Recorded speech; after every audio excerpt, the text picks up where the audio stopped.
السلام علیکم ورحمۃ اللہ وبرکاتہ۔ الحمد للہ رب العالمین والصلاة والسلام علی اشرف الانبیاء وسید المرسلین نبینا محمد وعلی آلہ واصحابہ اجمعین، اما بعد۔ قال الامام شیخ الاسلام ابن تیمیہ رحمہ اللہ تعالی في كتابه الفتوى الحموية الكبرى يقول: وقول أمية ابن أبي الصلت الثقفي الذي أنشد للنبي صلى الله عليه وسلم هو وغيره من شعره فاستحسنه وقال: آمن شعره وكفر قلبه. اللهم اغفر لنا ولإخواننا الذين سبقونا بالإيمان واغفر لمشايخنا وأساتذتنا ولآبائنا وأمهاتنا ومن أوصانا واغفر لجميع المسلمين والمسلمات واجعل جلوسنا وصبرنا واستماعنا لهذا الدرس سببا لنجاتنا يوم القيامة آمين يا رب العالمين۔ امام ابن تیمیہ رحمۃ اللہ علیہ کی کتاب الفتوی الحمویہ الکبریٰ، یہ عقیدے کی بہت ہی اہم ترین کتاب ہے۔ عموماً یہ کتاب وہ طلبہ پڑھتے ہیں جو یا تو عقیدے کا تخصص کر رہے ہوتے ہیں، تو ماجسٹر اور پی ایچ ڈی کے طلباء اس کو پڑھتے ہیں، یا پھر وہ طلباء پڑھتے ہیں جو مساجد میں علماء کرام کے دروس میں شرکت کرتے ہیں، جیسے کہ آپ لوگ۔ ورنہ عموماً مدارس کے نصاب میں یہ کتاب داخل نہیں ہوتی، الا ماشاء اللہ کہیں ہو۔ تو یہ کتاب بڑی قیمتی ہے توحید اسماء و صفات کے باب میں خصوصی طور پہ، ورنہ دین کا جو سیکھنے کا منہج ہے، طریقہ ہے، اس پر عمل کرنے کا طریقہ، اس کو پھیلانے کا طریقہ، وہ مجموعی منہج اس کتاب کے اندر موجود ہے۔ بات چل رہی تھی کہ ایک مثال دی تھی شیخ الاسلام ابن تیمیہ رحمۃ اللہ علیہ نے کہ اللہ تعالیٰ کے متعلق قرآن کریم کی آیات بے شمار جگہوں پر قرآن میں آیا ہے، اور احادیث نبویہ بھی بہت ہیں، اور سلف اور صحابہ کا کلام بہت زیادہ ہے۔ اس صفت میں خصوصی ایک صفت کا بیان کر رہے ہیں، صفت علو، یعنی بلندی، کہ اللہ تعالیٰ اپنی کائنات سے اوپر کی جانب ہے، اور آسمانوں میں اور آسمانوں سے اوپر، ساتوں آسمان کے اوپر عرش ہے، اور عرش کے اوپر اللہ تعالیٰ ہے۔ اللہ تعالیٰ دائیں بائیں، آگے اور پیچھے یا نیچے نہیں، یا ہر جگہ نہیں۔ ہر جگہ کا عقیدہ رکھنا، یا اللہ تعالیٰ کو اوپر نہ ماننا اور کائنات کے اندر ماننا، یا یہ کہنا کہ نہ تو کائنات کے اندر ہے نہ کائنات کے باہر ہے، یہ ساری کی ساری باتیں سلف کے منہج کے بھی خلاف ہیں، ان کے عقیدے کے خلاف ہیں، قرآن و حدیث کے خلاف ہیں۔ اسی کی بات چل رہی ہے۔ پہلے آیات پیش کی، پھر حدیثیں پیش کی، پھر صحابہ کا کلام پیش کیا، جس میں آخری بات عبداللہ بن رواحہ رضی اللہ تعالیٰ عنہ کا ایک شعر گزرا تھا، جس میں تھا کہ وَفَوْقَ الْعَرْشِ رَبُّ الْعَالَمِينَ۔ یہ ان کا کلام ہے جو مشہور و معروف اور منقول ہے کہ اللہ تعالیٰ رب العالمین عرش کے اوپر ہے۔ یہ صحابی کا، اپنے زمانے صحابہ کے دور ہی میں ان کا انتقال ہو گیا تھا، تو اسی زمانے میں یہ باتیں انہوں نے کہی تھی۔ ایسے ہی امیہ بن ابی الصلت الثقفی، یہ ایک بہت بڑا شاعر تھا زمانہ جاہلیت کا، بنو ثقیف کا تھا، لیکن بلکہ یہ مسلمان نہیں ہو سکا، لیکن یہ کہ حنیفیت پر جو لوگ قائم تھے انہی میں سے یہ بھی تھا۔ تو یہ اس نے یہ شعر کچھ اشعار کہے تو اللہ کے وسلم نے اس کے شعر کو اچھا بھی کہا کہ شعر تو بہت اچھا ہے، اور آپ نے کیا فرمایا کہ آمن شعرہ و کفر قلبہ، اس کا شعر تو مسلمان ہے مگر اس کا دل کافر ہے، یعنی مطلب بات جو کہہ رہا ہے شعر میں وہ تو ایمان والی ہے لیکن اس نے ایمان قبول نہیں کیا ہے۔ تو آدمی بہت سی باتیں یوں ہی کہہ دیتا ہے سمجھ کے اعتقاد ویسے ہی، لیکن قبول کرنا، اسلام کو قبول کرنا یہ الگ چیز ہے۔ دل میں یقین کر لینا، زبان سے کہہ دینا بھی الگ چیز، کوئی مطلب کہہ سکتا ہے انسان لیکن قبول نہ کرے، سمجھے کہ نہیں؟ تو جو قبول نہیں کرے گا مسلمان نہیں ہے، صرف زبان سے کہہ دینے سے مسلمان نہیں ہوگا، نہ دل میں یقین کر لینے سے مسلمان ہوگا۔ حقیقی مومن وہی ہوگا جو زبان سے اقرار کرے گا اور دل سے یقین کرنے کے ساتھ قبولے کا بھی، دل سے قبولے اور زبان سے اظہار کرے۔ تو اس نے کیا کہا ہے، اس کا شعر دکھا رہے ہیں، کہتا ہے کہ مسجد اللہ فہو للمجد اہل، اللہ کی تعظیم کرو، تمجید کرو، وہ مجد اور تعظیم کا اہل ہے۔ ربنا فی السماء، ہمارا رب یعنی اللہ جو ہے ہمارا رب ہے، فی السماء آسمان میں ہے یعنی اوپر ہے، امسا کبیرہ وہ بہت بڑا ہے، بالبناء الاعلی الذی سبق الناس، وہ بڑا ہے کس کے ذریعے؟ بناء اعلیٰ کے ذریعے، مطلب اس کی بہت بڑی کائنات جو اس نے بنائی ہے بناء اعلیٰ، اور اوپر جو اللہ نے عرش بنایا ہے، سبق الناس و سوا، جس نے لوگوں کو بنایا بھی، تسویہ بنایا، پیدا کیا، لوگوں سے پہلے ہے وہ، سارے لوگوں سے پہلے سابق ہے وہ، یعنی ساری کائنات سے پہلے اس کا وجود ہے اور اس نے لوگوں کو بنایا ہے۔ وسوا فوق السماء سریرا، اور اس نے آسمانوں کے اوپر سریر بنائی ہے، سریر بنائی یعنی چارپائی بنائی، سے مراد سریر عرش کو سریر کہتے ہیں عربی زبان میں۔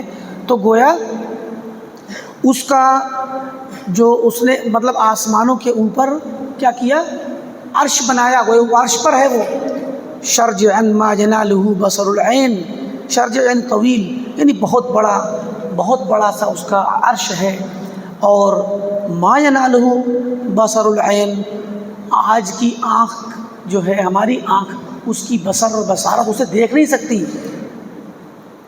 ترا دونہ الملائکہ صورا، اس سے پہلے وہ ملائک کو تو دیکھ سکتی ہے صور کی شکل میں لیکن اس کو نہیں دیکھ سکتی۔ تو اب دیکھیے یہ جاہلی شاعر ہے جو حنیفیت پر قائم تھا، دین حنیف پر، اور وہ اپنے اعتبار سے جو اللہ کو سمجھتا تھا اس میں بھی اس نے کیا کیا ہے، اللہ تعالیٰ کو عرش پر ثابت کیا ہے۔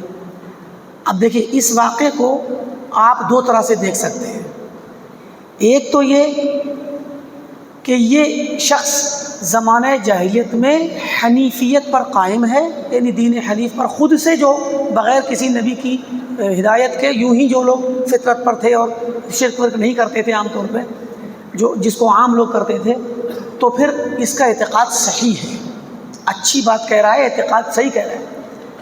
آپ ایک تو ایسے کر کے پیش کر سکتے ہیں، اور اپنے متعلق جیسے شیخ الاسلام ابن تیمیہ نے اس کو بطور دلیل کے پیش کیا ہے، تنہا دلیل نہیں ہے، بے شمار دلیلوں میں ساتھ میں یہ بھی ہے، تو اس اعتبار سے آپ ایک تو پیش کر سکتے ہیں اس کو۔ اگر آپ اس عقیدے کو جو قرآن و سنت سے ثابت ہے پہلے قرآن سے ثابت کر دیں، پھر حدیث سے ثابت کر دیں، پھر صحابہ کلام سے ثابت کر دیں، ساتھ میں اس کو بھی پیش کر دیں گے، کوئی حرج نہیں ہے، ٹھیک۔ لیکن جو لوگ اللہ تعالیٰ کو عرش پہ نہیں مانتے، ماتریدی، اشعری وغیرہ، جہمیہ، یہ لوگ اس طرح کی دلیلوں کو کیا کہیں گے، آپ کی پیش کردہ دلیلوں میں سے اس کو اٹھا کے لے جائیں گے اور کہیں گے دیکھیے مشرکین کفار کے اقوال سے دلیل پکڑتے ہیں، کہیں گے کفار کے قول میں کیا دلیل ہے، یہ تو کافروں کا عقیدہ ہے، ایسے کہیں گے۔ لیکن بات اصل ایسے نہیں ہونی چاہیے، یہ تو رد کرنے کا شیطانی طریقہ ہو گیا کہ بھئی یہاں جو بات کی جا رہی ہے وہ تنہا اگر اس کا کسی کافر کے، کسی مشرک کے قول سے دلیل لی جائے تب غلط ہے، لیکن اس سے پہلے بے شمار دلیل قرآن کی بے شمار دلیل حدیث کی، صحابہ کے اقوال، تابعین کے اقوال، اور صحابہ ہی کے زمانے میں چونکہ یہ بھی تھا تو اس کا بھی قول پیش کر دیا، یہ بتانے کے لیے کہ یہ بھی حنفاء میں سے تھا، تو اس کا مذہب اور اس کا اعتقاد بھی صحیح تھا، چونکہ اس کے اعتقاد کی تائید قرآن سے ہو رہی ہے، حدیث سے ہو رہی ہے، صحابہ سے ہو رہی ہے۔ بات سمجھ آ رہی ہے نا؟ کیونکہ قرآن کریم کی آیات کو رد کرنے میں ان لوگوں نے یہی الفاظ استعمال کیے ہیں۔ فخر الدین رازی بہت بڑے امام ہیں، انہوں نے قرآن کریم کی آیت وَجَاءَ رَبُّكَ وَالْمَلَكُ صَفًّا صَفًّا، قرآن کی آیت کا سیدھا سیدھا ترجمہ ہے کہ تمہارا رب آئے گا اور فرشتے آئیں گے، فرشتے صف لگا کر صف در صف آئیں گے، اور تمہارا رب آئے گا کب؟ قیامت کے دن فیصلہ کرنے آئے گا اللہ تعالیٰ۔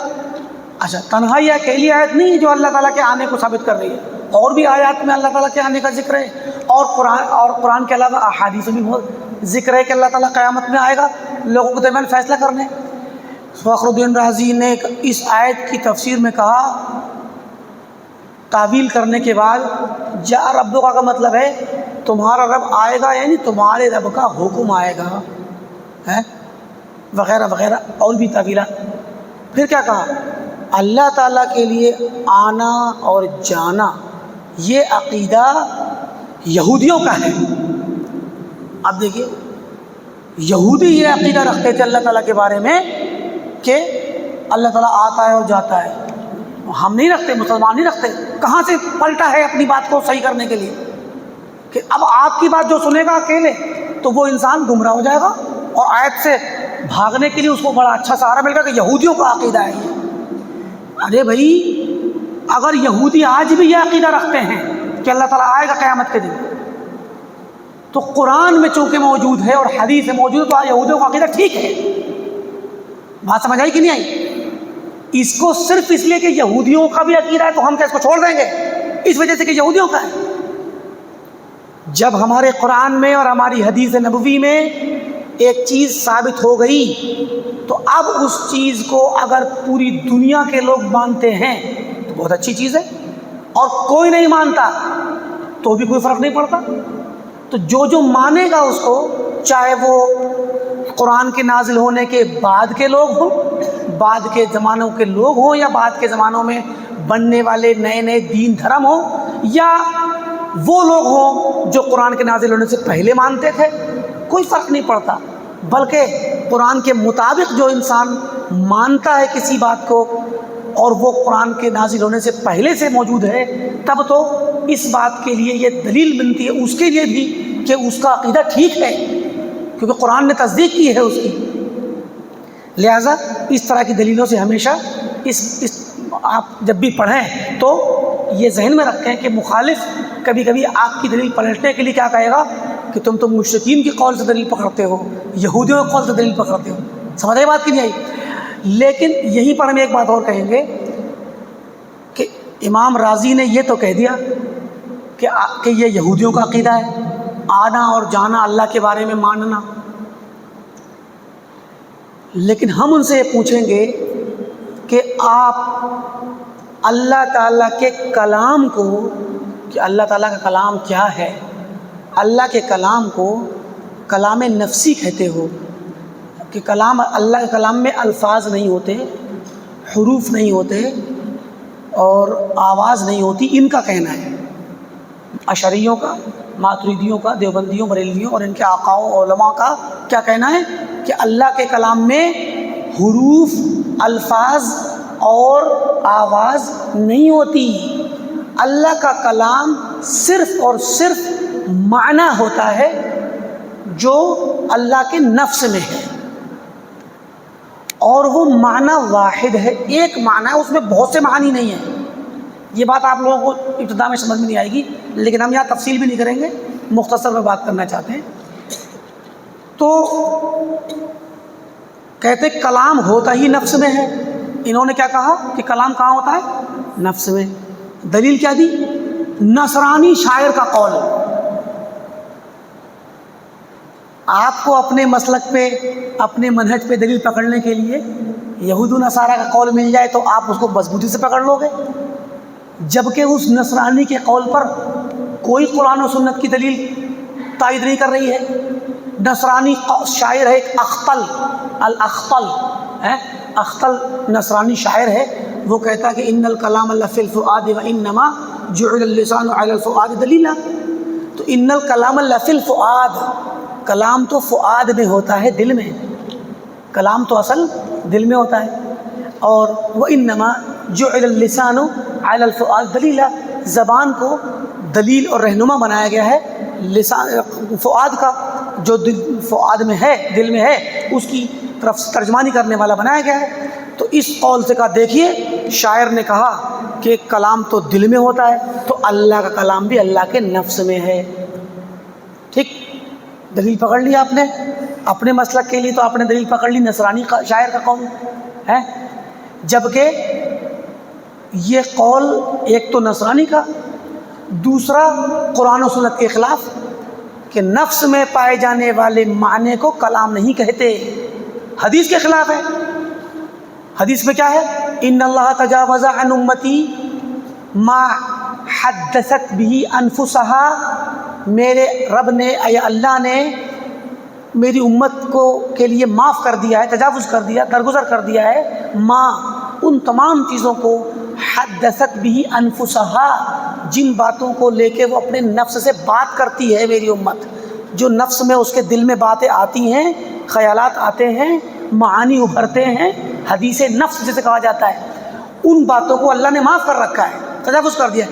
معلم تتکلم او تعمل بھی، جب تک تتکلم کلام نہ کر لے یا عمل نہ کر لے. تو دل میں اٹھنے والی باتوں کو حدیث میں کیا کہا گیا؟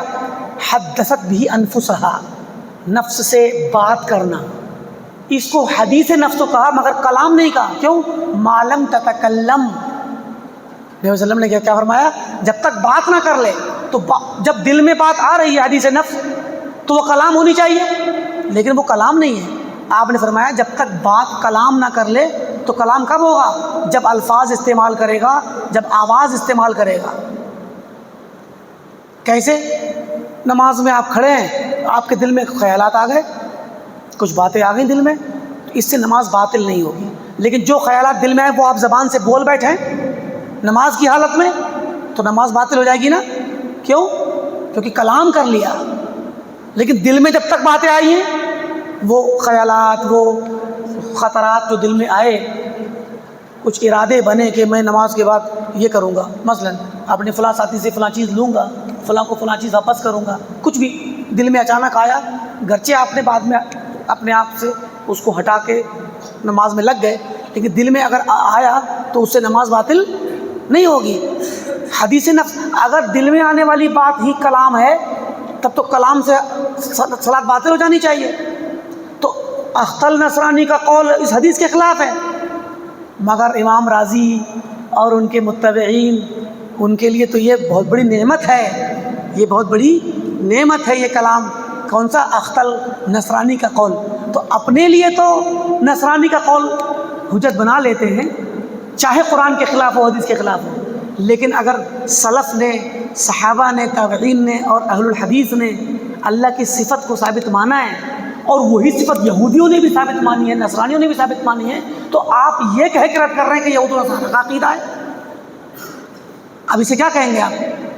یہ صرف ہوائے نفس ہے اور خواہشات پرستی ہے اور کچھ نہیں ہے، یا پھر انتہا درجے کی خلط ملط، نفس میں خلط مبحث ہے، حق پتہ ہی نہیں چل رہا ہے ہم کب کیا بول رہے ہیں، اور موقع پہ جو آیا رد کر دو اپنی بات کے خلاف، چاہے کیسے بھی رد ہو. تو اس چیز کا دھیان رکھیں، گرچہ یہ زمانے جاہلیت کے شاعر کا قول ہے، لیکن یہ ابتداءً ہم نے اصالتاً پیش نہیں کیا، تبعاً پیش کیا ہے. نہیں بھی استدلال کریں گے تو بھی ہمارے مدعے پر فرق نہیں پڑتا. اور دوسری چیز یہ ہے کہ اس کا قول قرآن و سنت سے تائید پا رہا ہے تو پھر وہ غلط نہیں ہے. ایک اور حدیث میں ہے، آپ نے فرمایا ان اللہ حیی کریم یستحیی من عبدہ اذا رفع یدیہ الیہ ان یردہما صفرا. اللہ تعالیٰ حیا کرنے والا ہے، کریم ہے، کرم کرنے والا ہے، نوازنے والا ہے. وہ بندے سے حیا کرتا ہے جب بندہ اذا رفع یدیہ الیہ، جب بندہ اس کی طرف ہاتھ اٹھاتا ہے، حیا کیا کرتا ہے؟ ان یردہما صفرا، کہ انہیں خالی ہاتھ واپس لوٹائے بغیر دعا قبول کیے۔ اللہ تعالیٰ دعا کو رد نہیں کرتا، قبول کر لیتا ہے بندے کی، مومن کی دعا، مسلمان کی، چاہے کسی بھی شکل میں کرے، وہ تفصیل الگ ہے۔ تو رفع یدیہ الیہ، جب اس کی طرف ہاتھ اٹھائے، تو بندہ ہاتھ کیوں اٹھاتا ہے اوپر؟ کیونکہ اللہ تعالیٰ اوپر ہے، ٹھیک ہے، یہ بھی دلیل ہو گئی۔ اور بھی حدیث ہے لمبی، ایک مسافر کے متعلق آپ نے فرمایا، جس میں کہ ان اللہ طیب لا یقبل الا طیبا، آپ نے فرمایا کہ وہ مسافر سفر کرتا ہے، یمد یدہ الی السماء، اپنے دونوں ہاتھوں کو آسمان کی طرف اٹھاتا ہے، مد کرتا ہے، بڑھاتا ہے۔ مدہ اور رفع میں فرق ہے، رفع تو یہ بھی ہے، لیکن مدہ پھیلا دینا، پورے ہاتھوں کو اوپر تک اٹھا دینا، مطلب جتنا ہو سکے وہ اتنا اوپر اٹھائے۔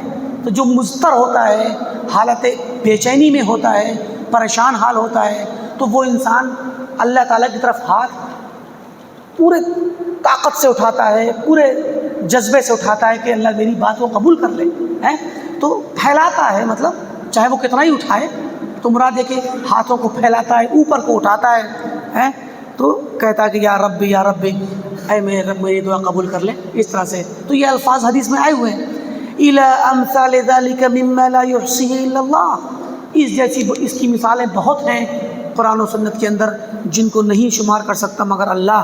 مما ہوا ابلغ، مما ہوا من ابلغ التواترات، متواترات، متواتر حدیث جو ہوتی ہے، متواتر خبر دو طرح کی ہوتی ہے، ایک ہوتی ہے متواتر لفظی، ایک متواتر معنوی۔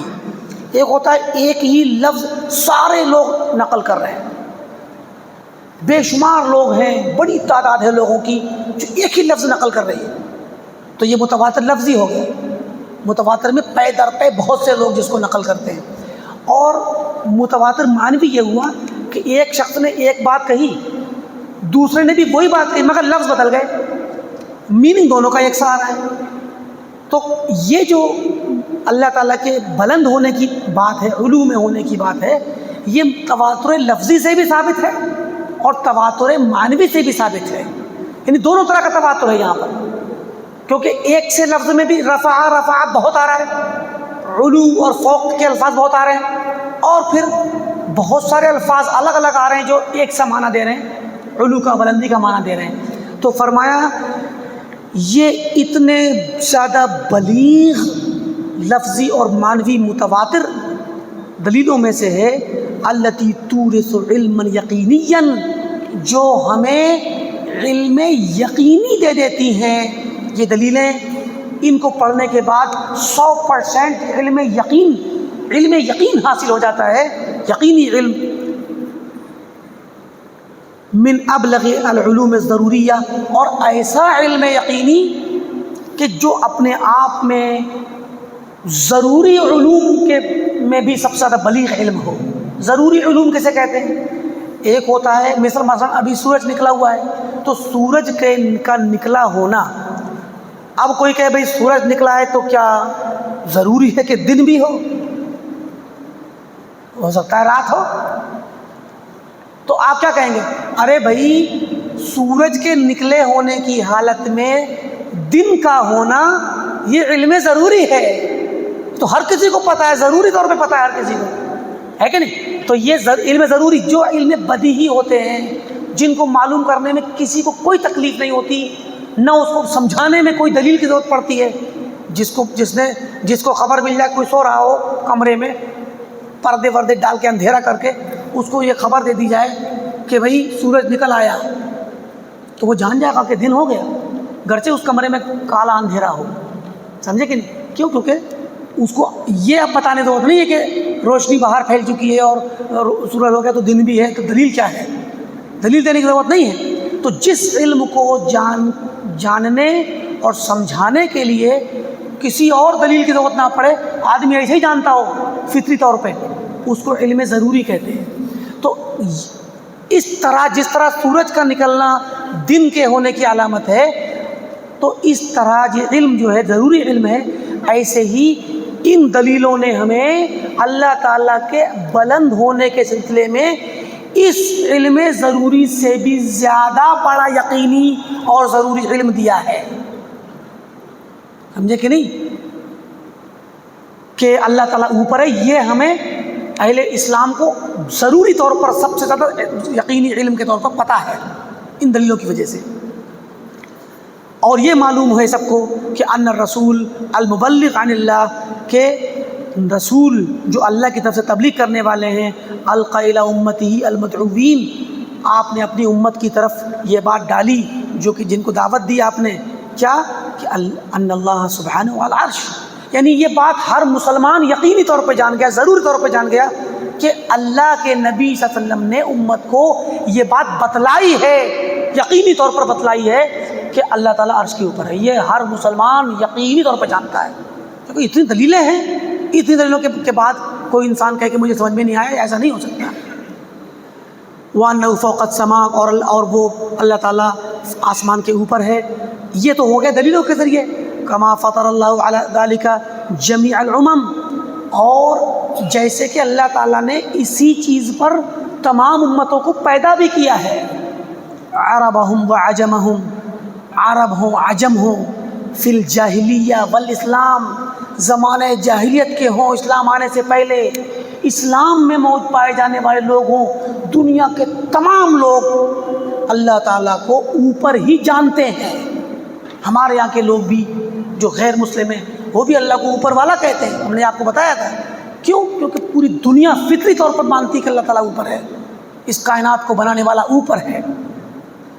الا من اجتالتہ الشیاطین عن فطرتہ، سوائے ان لوگوں کے جن کو شیطان اچک لے جائیں اور ان کو ان کی فطرت سے بہکا دیں، ان کو چھوڑ کر. یہ وہی لوگ ہیں، یہ دیوبندی، ماتریدی، حنفی اور ہندوستان کے شافعی اور پوری دنیا کے شافعی، پوری دنیا کے مالکی، اور بعض حنبلی بھی. سعودی عرب اور خلیج کے حنبلی تو عمومی طور پہ سلفی ہیں، ورنہ عراق میں، شام میں، مصر میں اور بعض علاقوں میں کچھ حنبلی بھی پائے گئے ہیں جو عقیدہ سلف پر نہیں بلکہ اشریعت پر ہیں. تو یہ لوگ ان کی فطرتوں کو شیطان نے اچک کے مسخ کر دیا ہے. ثم عن السلف فی ذلک من الاقوال، پھر سلف سے یعنی صحابہ کے بعد تابعین اور ان کے بعد کے جو سلف ہیں، ہمارے اعتبار سے سلف ہیں، وہ سب ان سے ملنے والے اقوال اس سلسلے میں، اللہ کو اوپر ثابت کرنے کے سلسلے میں کہ اللہ تعالیٰ اوپر ہے، اس سلسلے میں اتنے اقوال ہیں. مالو جمع، اگر ان اقوال کو جمع کیا جائے، لبلغ مئین او الوفاً، سینکڑوں بلکہ ہزاروں، سینکڑوں یا ہزاروں اقوال ہوں گے جو آپ کے سامنے آ جائیں گے، اور آپ دیکھیں گے کہ ان اقوال سے سلف نے ثابت کیا ہے کہ اللہ تعالیٰ عرش پر ہے اور اوپر ہے. ثم، ایک تو یہ ہو گیا. اب یہ کئی چیزیں ہو گئی؟ یہ 4 چیزیں ہو گئی: قرآن، حدیث، سلف کے اقوال، اور ساری امتوں کو اللہ نے عرب و عجم اور جاہلیت اور اسلام کے پوری دنیا کے لوگوں کو فطرت پہ پیدا کیا ہے. تو یہ 4 طرح کی دلیلیں ہو گئی. پھر یہ ان چاروں طریقوں سے تو اللہ تعالیٰ کا بلند ہونا ثابت ہوتا ہے.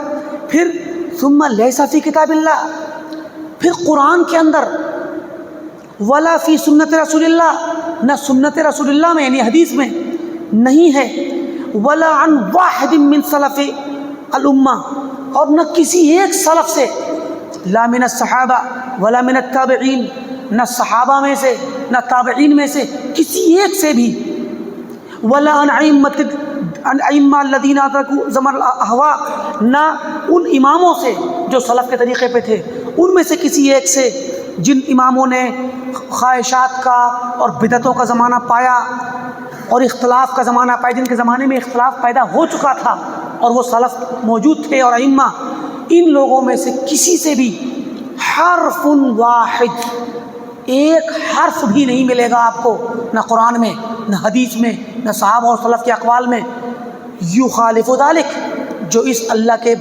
بلند ہونے اور عرش پہ ہونے کے اس عقیدے کے خلاف ہو. ایک حرف بھی نہیں ملے گا آپ کو، نہ قرآن میں ایک آیت ملے گی جو اس کے خلاف ہو، نہ حدیث ملے گی، نہ صحابہ سے، تابعین سے، ائمہ سے کسی سے کوئی قول ملے گا.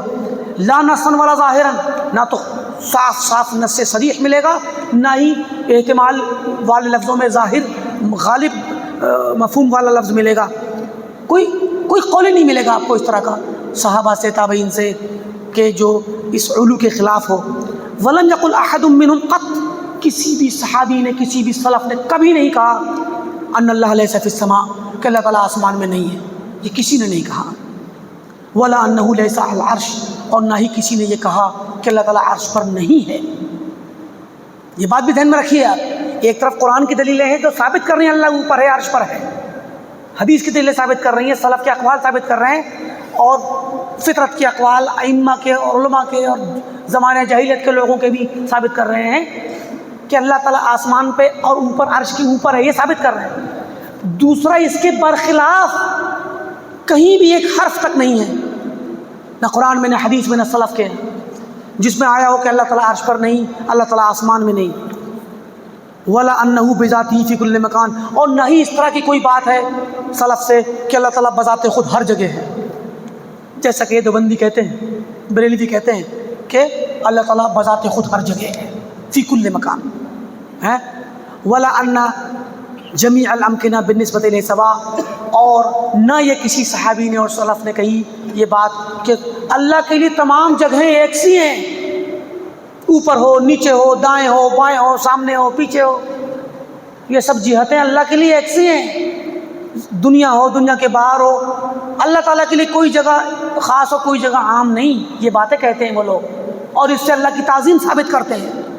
ارے بھائی، آپ لوگ جو بات کہہ رہے ہو قرآن سے تو دکھلاؤ، حدیث سے دکھلاؤ، صحابہ سے دکھلاؤ، تابعین سے دکھلاؤ ہیں۔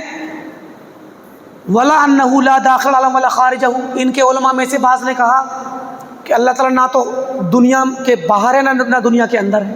یہ دیکھیے، نہ دنیا کے اندر ہے، نہ دنیا کے، ایسا بھی قول بعض علماء کا ان کے پایا جاتا ہے کہ نہ تو وہ دنیا کے اندر ہے، کیونکہ وہ کہتے ہیں دنیا کے اندر مانیں گے تو دنیا کی چیزوں سے خلط ملط مخلوط نظر آئے گا، تو اس میں قبیح مفہوم پیدا ہوگا کہ پھر تو دنیا کے اندر ہر جگہ ہوا، ہر گندگی میں بھی ہوا، ہر جگہ ہوا پھر تو ہے۔ تو کہتے ہیں کہ نہ تو دنیا کے اندر ہے، نہ دنیا کے باہر ہے۔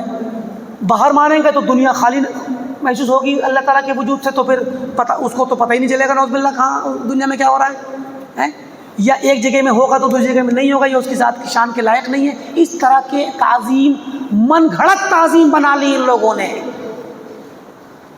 من گھڑت تعظیم، خود سے جو لگا وہ تعظیم کے، جو قرآن و سنت پر تعظیم کی گئی وہ نہیں مانا خود سے۔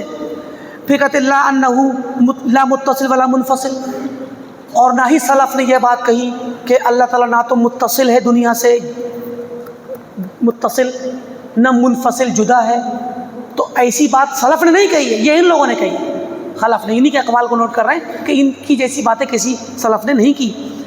ولا انہ لا تجوز الاشارۃ الحسیۃ الیہ بالاصابع ونحوها، اور نہ ہی سلف نے یہ بات کہی جو یہ لوگ کہتے ہیں کہ اللہ تعالیٰ کی طرف محسوس اشارہ کرنا انگلی سے کسی بھی چیز سے، کہ اللہ تعالیٰ اوپر کو اشارہ کرنا، کہیں بھی اشارہ کرنا، کہتے ہیں کہ اللہ کے لیے اشارہ کرنا جائز نہیں، اللہ کے لیے اشارہ کرنا جائز نہیں، اور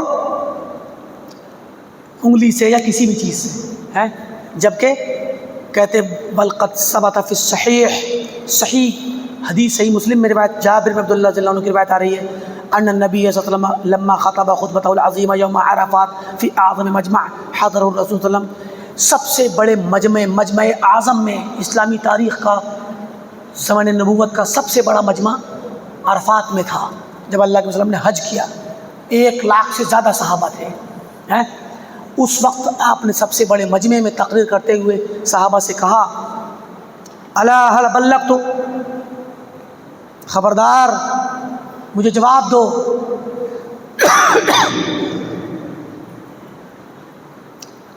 کیا میں نے تبلیغ کر دی؟ هل بلغت؟ فیقولون نعم، تو صحابہ کہتے ہیں ہاں اللہ کے رسول، ہاں جی ہاں آپ نے تبلیغ کر دی۔ فیرفع اصبعہ الی السماء، یہ سننے کے بعد آپ اپنی اس شہادت کی انگلی کو اوپر اٹھاتے ہیں، ثم ینکبها الیہم، اوپر لا کے پھر نیچے لاتے ہیں، فرماتے ہیں اللہم اشہد، کہ اے اللہ اللہم اشہد، اللہ گواہ ہو جائے کہ تیرے بندے اقرار کر رہے ہیں کہ میں نے تبلیغ کر دی، اللہ گواہ رہنا۔ کتنا فطری موقف ہے، کتنا پیارا موقف ہے۔ اللہ کے نبی صلی اللہ علیہ وسلم اللہ کی طرف اشارہ کر رہے ہیں، صحیح مسلم کی روایت ہے، اور بھی کتابوں میں۔ اور ہمارے علماء اشاعرہ اور ماتریدی کیا فرما رہے ہیں؟ اللہ کی طرف اشارہ نہیں کر سکتے۔ بتائیے اب آپ کس کی بات مانی جائے گی؟ ایک مسلمان کیا کرے؟ اب یہ والی بات ان علماء کی وہی انسان مانے گا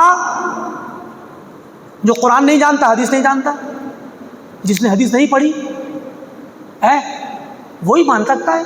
جس کو پتہ ہی نہیں قرآن حدیث میں کیا ہے وہی مانے گا، ورنہ کون مومن ہوگا جو اللہ کے نبی کے بارے میں سنے گا کہ نبی صلی اللہ علیہ وسلم سب سے بڑے مجمع میں 1 لاکھ سے زیادہ صحابہ ہیں، یعنی جتنے لوگ مسلمان ہوئے تھے حج سے پہلے اور حج تک پہنچتے پہنچتے راستے میں بہت سے وفد مل گئے جو آپ کے ساتھ شامل ہو گئے مسلمان ہو کر کے، تو سارے مسلمانوں کا اس بات پر اجماع ہے۔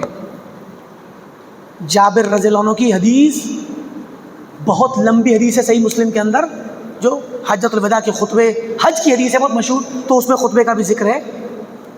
تو گویا نبی صلی اللہ علیہ وسلم نے یہ بات سارے صحابہ کو سکھلائی، یہ عقیدہ سارے صحابہ کو سکھلایا اور فرمایا کہ اللہ کی طرف اشارہ کر سکتے ہیں۔ اشارہ بھی کیا، اور اس اشارے سے کیا ثابت کیا آپ نے؟ کہ اللہ اوپر ہے۔ جس مسلمان کے سامنے یہ حدیث ہو اور اس مسلمان کو کہا جائے، عقیدہ سکھلایا جائے کہ اللہ تعالیٰ کی طرف اشارہ کرنا حرام ہے، اللہ تعالیٰ اوپر نہیں ہے، اور پھر وہ مسلمان اس بات کو مان لے، یہ ممکن نہیں ہے۔ جس کو پتہ ہو، جو اللہ کے نبی پہ ایمان رکھتا ہے، وہ اس عقیدے کو قبول نہیں کرے گا جس میں اللہ تعالیٰ کے اوپر ہونے کو انکار کیا جا رہا ہے۔ غیر مرہ، کئی مرتبہ کہا، 3 مرتبہ آپ نے یہ بات کہی، 3 مرتبہ آپ نے لوگوں کو گواہ بنایا اور 3 مرتبہ آپ نے اشارہ کیا۔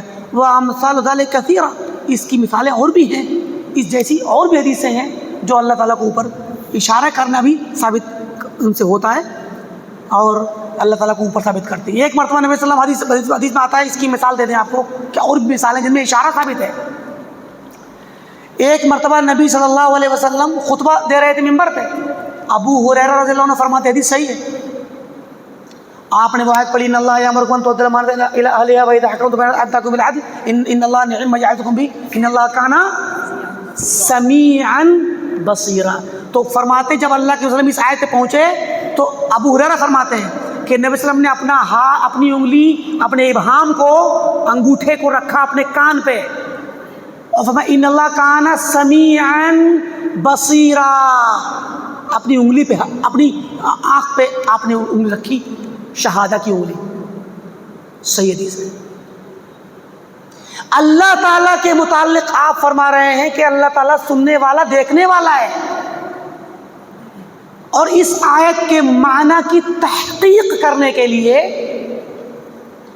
تشبیہ نہیں ہے اس کے اندر، معاف کیجیے گا اور توجہ دیجیے گا، یہ تشبیہ نہیں ہے۔ سمیع کہنے پہ کان پہ ہاتھ رکھنا، انگلی رکھنا، اور بصیر کہنے پہ آنکھ پہ انگلی رکھنا، یہ اللہ تعالیٰ کو تشبیہ دینا نہیں ہے، بل لیس للتشبیہ لتشبیہ الصفہ بل لتحقیق الصفہ، یہ صفت کے معنی کی تحقیق کرنے کے لیے ہے کہ جیسے ہم لوگ کانوں سے سنتے ہیں نا، کان سے سنتے ہیں، اللہ تعالیٰ بھی سنتا ہے، صفت سمع اس کی ثابت ہے، اور بصیر ہے، وہ دیکھتا ہے۔ اب دیکھنے کے لیے اللہ تعالیٰ کے لیے دوسری آیات آئی ہوئی ہیں، دوسری احادیث آئی ہیں جنہوں نے یہ ثابت کیا کہ اللہ تعالیٰ آنکھ سے دیکھتا ہے، اللہ تعالیٰ آنکھ سے دیکھتا ہے۔ بعض مدعیان علم اور بعض دعوت و تبلیغ کے میدان کے ماہرین نے اس طرح کی بات کہہ ڈالی کہ اللہ تعالیٰ کو انسانوں کے مشابہ نہیں کر سکتے، انسانوں پر قیاس نہیں کر سکتے ہیں۔ اللہ ہم آنکھ سے دیکھتے ہیں، اللہ تعالیٰ کیسے دیکھتا ہے پتہ نہیں، اللہ عالم۔ تو یہ بات ابتداءً تو جہالت پر مبنی ہے کہ آپ کو نصوص کا پتہ نہیں، عقیدے کا پتہ نہیں، اور دوسری چیز یہ کہ اگر آپ کو پتہ ہے تو آپ سب سے بڑے معطل ہیں، جہمی ہیں آپ، اگر آپ کو پتہ ہے اور اس کے باوجود انکار کرتے ہیں آپ۔ جہمیہ کا عقیدہ ہے یہ، ماتریدیہ کا عقیدہ ہے، معتزلہ کا عقیدہ ہے، جو اللہ تعالیٰ کے لیے آنکھ کا انکار کرتے ہیں یا اللہ کی صفات کا انکار کرتے ہیں۔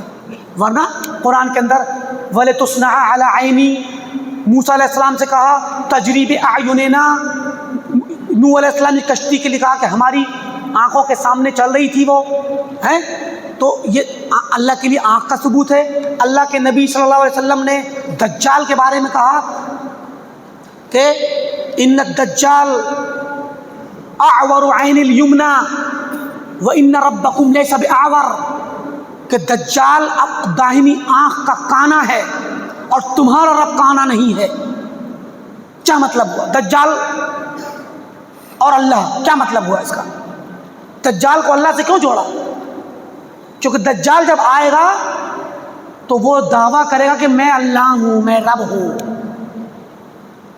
تو نبی صلی اللہ علیہ وسلم نے دجال سے ڈرانے کے لیے اور دجال کو پہچاننے کے لیے، تاکہ لوگ مسلمان پہچان لیں، پہچان بتلائی کہ ایک مسلمان اگر جلدی میں خوف کی وجہ سے نہ بھی پہچان، کچھ ان پڑھ ہو سکتے ہیں، نہ جان پائیں، اس کی پیشانی پہ کاف فا را لکھا ہوگا، کافر لکھا ہوگا اس کی آنکھوں کے بیچ میں، لیکن نہ پہچان پائے، نہ پڑھ پائے جلدی میں، تو فرمایا وہ کہے گا میں اللہ ہوں، مجھے اللہ مانو، میں رب ہوں، میں کائنات کو پیدا کرنے والا میں ہوں۔ تو دجال اپنے آپ کو خدا کہے گا۔ آپ نے فرمایا ان الدجال اعور عین الیمنا، داہنی آنکھ کا کانا دجال ہے، وہ کانا ہے، اس کی آنکھ خراب ہے۔ وَإِنَّ رَبَّكُمْ لَيْسَ بِأَعْوَرَ، تمہارا رب کانا نہیں ہے۔ اہل علم نے، سلف نے اس حدیث سے استدلال کیا ہے کہ اللہ تعالیٰ کی دو آنکھیں ہیں، چونکہ عور اور اعور اس کو کہتے ہیں جس کی ایک آنکھ خراب ہو اور ایک صحیح ہو۔ کانا اسے کہا جاتا ہے جس کی دو آنکھوں میں سے ایک خراب ہو اور ایک صحیح ہو۔ سمجھے کہ نہیں؟ تو اللہ تعالیٰ کی آنکھیں ہیں، وہ دیکھتا ہے، لیکن اس حدیث میں اشارہ کیا گیا کہ کانا سمیعا بصیرا، سننے والا دیکھنے والا ہے، تحقیق معنی کے لیے ہے، تشبیہ کے لیے نہیں ہے۔ پھر کہتے ہیں فَإِنْ كَانَ الْحَقُّ فِي مَا يَقُولُ هَؤُلَاءِ الصَّالِبُونَ النَّافُونَ لِلصِّفَاتِ الثَّابِتَةِ فِي الْكِتَابِ وَالسُّنَّةِ، اگر حق ان لوگوں کی عبارت میں ہو جو لوگ اللہ کی صفات کا انکار کرتے ہیں، یہ متاخرین دیوبند، متاخرین بریلی، متاخرین ماتریدیہ اور اشعریہ اور جہمیہ سلف اور معتزلہ، یہ لوگ سب جو اللہ کی صفات کا انکار کرتے ہیں اور اللہ کو اوپر نہیں مانتے اور دیگر صفات کا انکار کرتے ہیں، اگر حق انہی کی باتوں میں ہے، مان لو تھوڑے کے لیے، اگر حق انہی کی باتوں میں ہے اور وہ نہیں ہے دون ما یفہم من الکتاب والسنہ، جو کتاب و سنت سے سمجھا جا رہا ہے وہ نہیں ہے حق، جو سمجھ میں آ رہا ہے وہ حق نہیں ہے، ان کی باتوں میں اگر حق ہے فَكَيْفَ يَجُوزُ إِمَّا نَصًا وَإِمَّا ظَاہِرًا، مطلب یہ عبارت تھوڑا لمبی ہے، ہم اردو میں تو مختصر کر رہے ہیں کہ جو کتاب و سنت سے ڈائریکٹ سمجھ میں آ رہا ہے، صریح لفظوں میں یا غالب الفاظ میں، ظاہری الفاظ میں، وہ حق نہیں ہے، بلکہ ان کی باتوں میں حق ہے جو یہ لوگ اللہ کی صفات کا انکار کرتے ہیں۔ تو فَكَيْفَ يَجُوزُ عَلَى اللَّهِ، تو کیسے یہ بات اللہ کے لیے جائز ہوگی، ثُمَّ عَلَى رَسُولِهِ، اور رسول کے لیے جائز ہوگی، ثُمَّ عَلَى خَيْرِ اخیر الامہ، پھر خیر امت سلف کے لیے یہ بات جائز کیسے ہو جائے گی، انہم یتکلمون دائما، کہ یہ سب لوگ، اللہ تعالیٰ بھی بات کر رہا ہے قرآن میں، اللہ کے نبی حدیث میں بات کر رہے ہیں، سلف صحابہ اپنے طور پہ بات کر رہے ہیں، ہمیشہ بات کرتے ہیں بما ہوا نص و ظاہر، یا تو صریح یا ظاہر غالبی الفاظ میں، فی خلاف الحق، ہمیشہ حق کے خلاف بولتے ہیں۔ ان کے باتوں میں حق ہے جو نفی انکار کر رہے ہیں اللہ کی صفات کا، اور قرآن کے لفظوں سے جو ظاہری سمجھ میں آ رہا ہے اس میں حق نہیں ہے۔ تو کیسے ممکن ہے کہ اللہ کے رسول، صحابہ، سلف اس باب میں، اللہ کی صفات کے باب میں ہمیشہ حق چھوڑ کر کے غیر حق ہی بولتے ہیں، ہمیشہ کبھی بھی حق ایک جملہ بھی نہیں بولتے؟ یہ سب باتیں، یہ سوالات ذہن میں رکھنے کے، بات بہت لمبی ہے، ہم یہیں پر اکتفا کرتے ہیں کیونکہ دن بھی چھوٹا ہے اور آپ لوگوں کا بھی وقت آگے قیمتی ہے، تو اسی پہ اکتفا کرتے ہیں۔ اور خلاصہ یہ ہے کہ اللہ تعالیٰ کی جو صفات ہیں، اللہ تعالیٰ کا جو تعارف قرآن میں آیا ہے، حدیث میں آیا ہے، سلف کی زبانی آیا ہے، اور ائمہ سلف اور ان کے متبعین آج تک جو اہل الحدیث اور سلفی علماء اور ائمہ پوری دنیا میں موجود ہیں، ان تک یہ حق تسلسل سے قائم ہے۔ یہ جان لیجیے آپ، تسلسل سے قائم ہے۔ تو یہ حق قائم بھی ہے، اور اس حق کا خلاصہ یہ ہے کہ اللہ تعالیٰ کا یہ تعارف ویسے ہی مانا جائے گا جیسے کہ قرآن و سنت میں آیا ہے۔ اس کی تعویل کرنا اور اس کو ظاہر سے ہٹا کے دوسرا دور کا معنی لانا، یہ بات باطل ہے، یہ مذہب باطل ہے، ماتریدیہ کا اور معوّلہ کا مذہب باطل ہے۔ اور اس باطل مذہب کو اگر کوئی سچ صحیح مانتا ہے، سچ ماننے لگے، تو پھر بہت ساری چیزیں لازم آئیں گی خراب۔ ان میں سے ایک بات یہ لازم آئے گی کہ اگر اہل تعویل کا مسلک صحیح ہے، دیوبند والوں اور بریلویوں کا مسلک صحیح ہے اللہ کی صفات کے بارے میں، تو قرآن میں کبھی بھی تو ایک بار آیا ہوتا، حدیث میں ایک بار تو آیا ہوتا، سلف نے ایک بار تو کہا ہوتا، اور پھر گویا نعوذ باللہ اللہ، اس کے رسول اور صحابہ سلف سب ہمیشہ حق کے برخلاف ہی بولتے رہے، اور کبھی بھی نہیں بتایا کہ ایک بار بھی سچ بول دیا ہوتا اور سچائی بول دی ہوتی۔ یہ بہت بڑا خطرناک معنی ہے جو لازم الباطل یدل علی بطلان الملزوم، یعنی جو لازمی معنی اگر غلط نکلتا ہے کسی بات کا تو وہ بات باطل ہے، اس بات پر یہ لازمی معنی دلالت کرتا ہے۔ تو اس سے پتہ چلتا ہے کہ ان کا مسلک صحیح نہیں ہے۔ اللہ رب العالمین سے دعا ہے کہ اللہ تعالیٰ ہم تمام کو صحیح عقیدہ سیکھنے، سمجھنے اور صحیح منہج کو اختیار کرنے کی توفیق دے۔ جب تک دنیا میں قائم رہیں، کتاب و سنت پر اور توحید پر قائم رہیں، سلف کے منہج پر قائم رہیں۔ جب ہمارا خاتمہ ہو تو سنت پر اور ایمان پر ہو۔ وآخر دعوانا الحمدللہ رب العالمین، والسلام علیکم ورحمۃ اللہ وبرکاتہ۔ جو طلبہ